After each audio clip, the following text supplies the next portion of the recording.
नमस्कार। स्वागत है आपका मेरे चैनल प्लेटफॉर्म हॉरर रेडियो में, जहां मैं आपको सुनाऊंगा ऐसी ही खौफनाक रातों के किस्से किस्से अर्बन लेजेंड्स के और उन सुनसान रास्तों के जहां कोई आता जाता नहीं।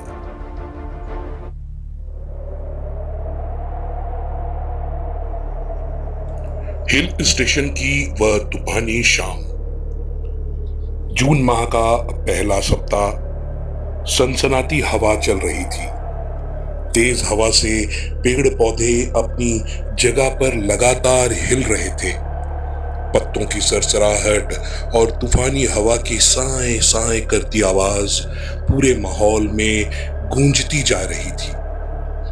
धूल भरी आंधी चल रही थी। धूल के साथ सूखे पत्ते भी हवा में उड़ रहे थे। तभी आसमान में अचानक काले काले बादल छा गए। घना अंधेरा छाने लगा और बादलों में बिजलियां कड़कने लगी। किसी भी पल बारिश शुरू होने के आसार नजर आ रहे थे। इस हिल स्टेशन के रास्ते से हटकर इंसानी बस्ती से काफी दूर मौजूद वह बंगला नजर आ रहा था, जो कि काफी पुराना और वीरान लग रहा था। बंगले की यह हालत देखकर कोई भी सोच में पड़ सकता था कि कोई वहां रहता भी होगा या नहीं। उस बंगले से कुछ ही दूर मौजूद वो सकरा मोड़ और मोड़ के पहले एक बोर्ड, जिस पर लिखा हुआ था खतरनाक मोड़, वाहन सावधानी से चलाएं। ऐसी तूफानी पृष्ठभूमि पर वह बंगला और भी ज्यादा डरावना लग रहा था। तभी बिजली भी चली गई। ठीक उसी समय बंगले के फाटक के आगे एक युवक और युवती खड़े हुए थे। शायद इस तूफानी रात में रुकने के लिए कोई आसरा ढूंढ रहे होंगे। उस लड़के ने बंगले के फाटक को जोर से हिलाकर बजाया, लेकिन हवा के इतने शोर के बीच अंदर से कोई भी प्रतिक्रिया सुनाई नहीं दी। इसलिए वह दोनों फाटक धकेलकर अंदर चले गए। जंग लगे फाटक को धकेलते हुए कुछ जोर तो लगाना पड़ा, लेकिन एक आवाज के साथ फाटक खुल ही गया। अंदर जाकर उन्होंने बंगले के मुख्य प्रवेश द्वार पर जोर से धक्कियां दी। कुछ ही देर में बंगले के आउट हाउस के कमरे से खड़खड़ाहट की आवाज सुनाई दी और कमरे का दरवाजा धीरे से खुलता गया।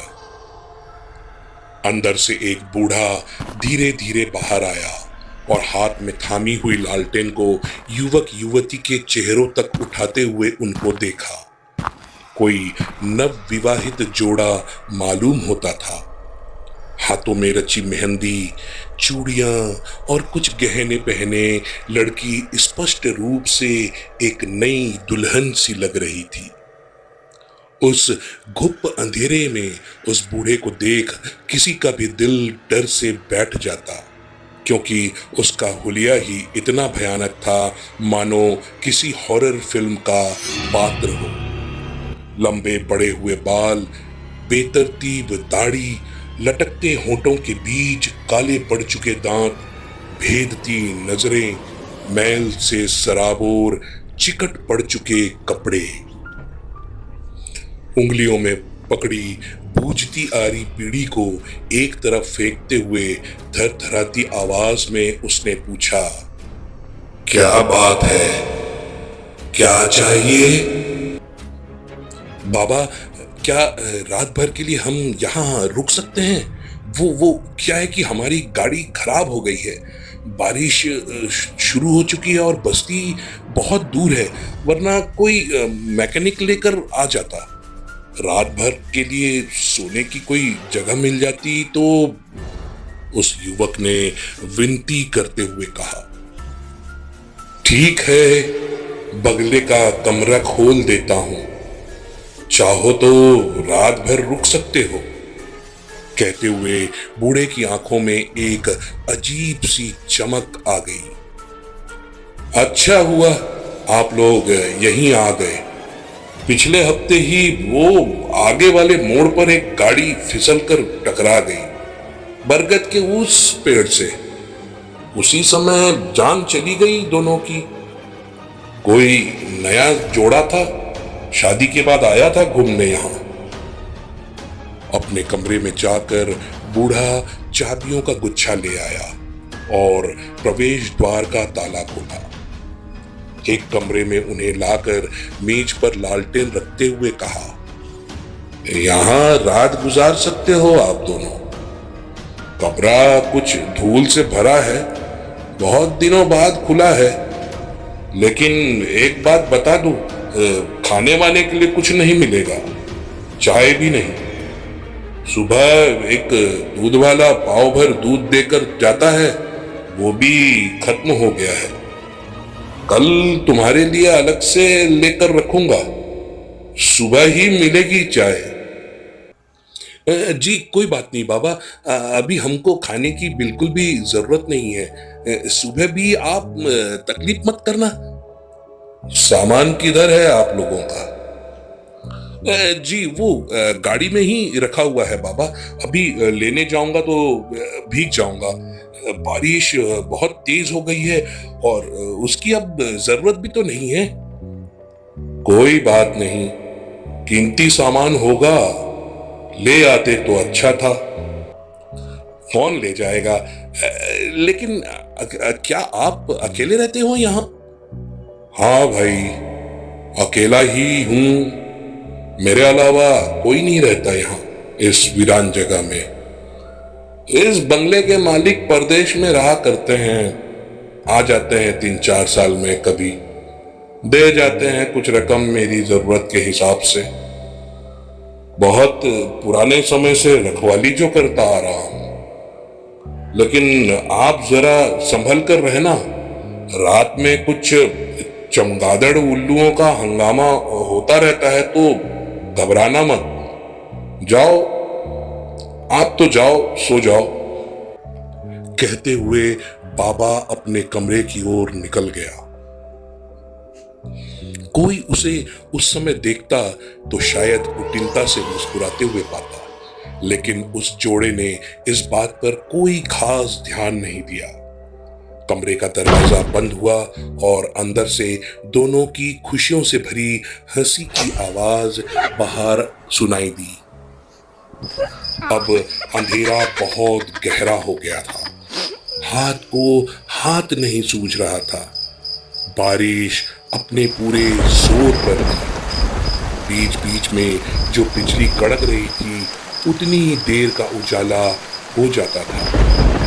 घंटे भर जोरदार बरसने के बाद अब बरसात धीरे धीरे धीमी होती जा रही थी और अंततः बंद भी हो गई। इतनी देर तक चल रहा बारिश का शोर भी पूरी तरह बंद हो गया। सब दूर एक सन्नाटा सा छाया हुआ था। रात के झिंगुरों के अलावा कोई भी आवाज अब नहीं सुनाई पड़ रही थी। आधी रात हो चुकी थी या और भी अधिक समय गुजर गया होगा। अंधेरे में एक दरवाजे की खुलने की आवाज आई। 2 मिनट बाद ही दूसरे दरवाजे को जोर जबरदस्ती से धकेल कर खोला गया, ऐसा लगा। कुछ देर में एक जोरदार चीख की आवाज वहां गूंजी और पुनः शांति छा गई। दूर तक किसी ने वह चीख सुनी हो, इसकी संभावना बेहद कम थी, और सुनी भी होती तो कोई दौड़कर वहां तक आने वाला नहीं था। अपने कमरे तक जाने के कदमों की आवाज के बाद कमरे का दरवाजा बंद हो गया और गहरा सन्नाटा छा गया। क्या हुआ होगा इस दरमियान?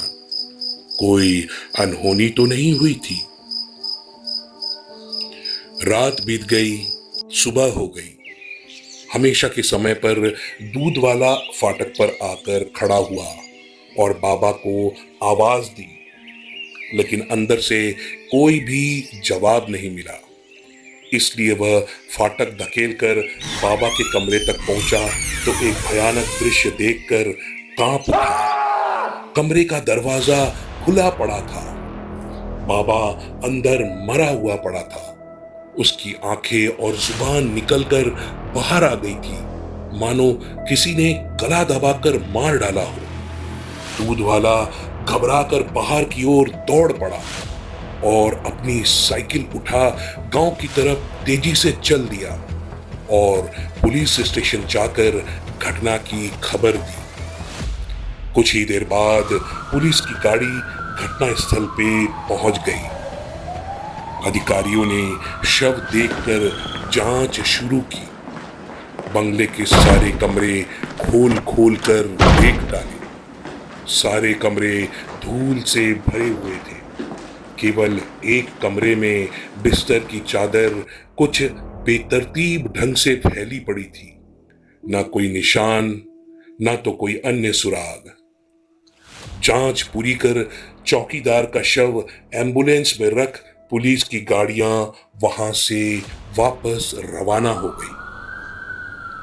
पुलिस जीप और एम्बुलेंस के जाते ही बंगले के हॉल में अचानक हंसकर खिलखिलाने की तेज आवाज गूंज उठी।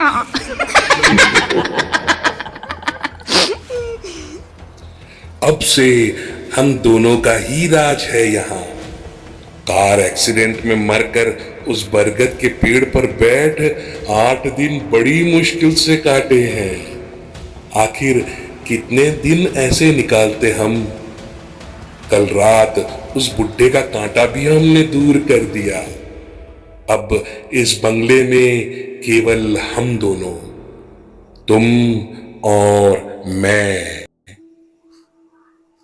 वह युवक अपनी जोड़ीदार युवती से कह रहा था।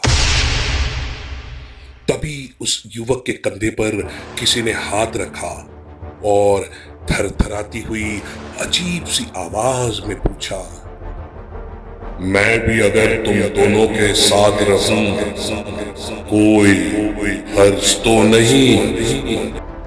युवक ने पीछे मुड़कर देखा।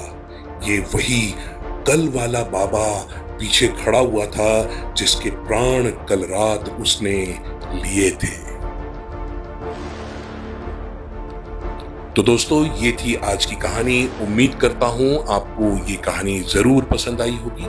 अगर ये कहानी आपको पसंद आई तो आप इसे अपने दोस्तों के साथ शेयर करना ना भूलिएगा। हम जल्दी मिलेंगे आपसे एक नई और दिल दहला देने वाली घटना के साथ। आप तब तक सुनते रहिए प्लेफॉर्म हॉरर रेडियो।